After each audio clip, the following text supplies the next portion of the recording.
this is the new section of the Rotor River homestead that was built later. Just for interest's sake, Rotor River is in the Agulhas National Park. It's part of our more western section, not the most westerly part. We've been able to purchase a little bit of extra ground.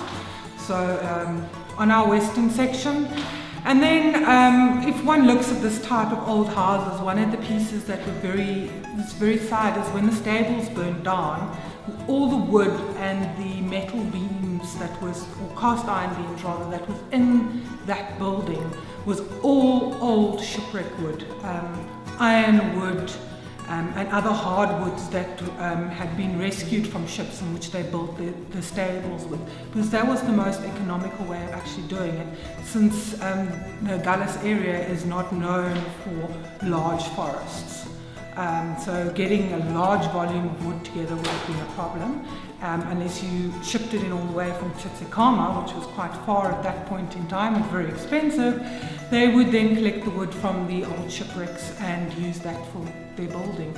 And it made absolutely beautiful, because you would see the watermarks from the salt, and the shading in the wood used to be absolutely beautiful, and the old iron nails and some of the beams still existed.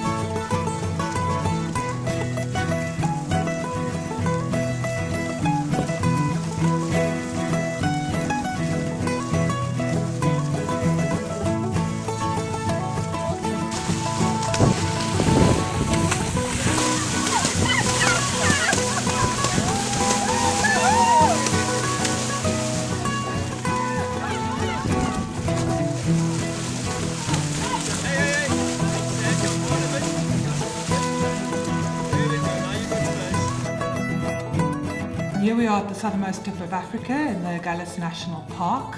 The first section was declared on the 23rd of September 1999, and it has progressively grown from a few small hectares to just over 21,000 hectares over the last few years. So grown exponentially from the tiny small start that it started with. Agulhas National Park was originally declared for the wonderful biodiversity we have in this area. We have a number of endemic plant species which only occur in this area, and then we also have a number of red data species, which are plant species which are either endangered or vulnerable and under threat for some reason, whether it is alien plants or urban development.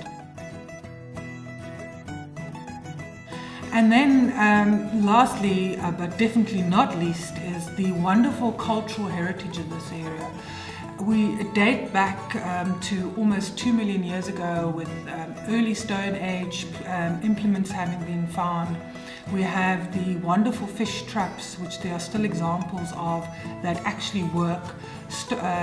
Shell middens, where you can find beads and bits of pottery shards from the koi and the sand that used to move through this area, to the early settlements, European settlements that were here when the guys came through with their sheep, and they actually just had these temporary houses for grazing sheep, and then eventually the more permanent settlements that were brought into the area.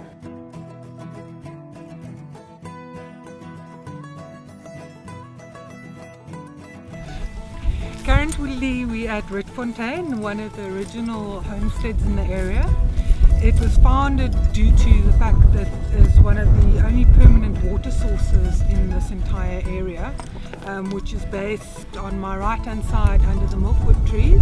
There's a spring, and that is why the houses were actually put up there, was because there's a permanent water source. There's very few permanent fresh water sources in this area. There's other water sources, but they're incredibly salty, so you don't really want to drink them.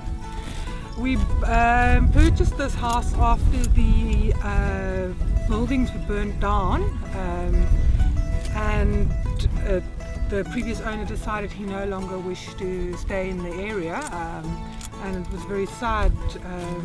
He was actually visiting his ill wife in hospital when two young chaps playing around unfortunately set both buildings alight and ended up burning the old couple's possessions to the ground, sadly. And then we restored the buildings historically, the same way they had been done when they were originally built. And then the original Langhuis on the other side there burnt down again in the big fire of 2009 and 2010. So that's a little bit about Rietfontein and its Langhuis. We are busy in the final stages of preparing it for opening, and it will be available on our booking system on a self-catering basis. And when was this established, firstly? This would be early 1900s would have been these buildings being put up.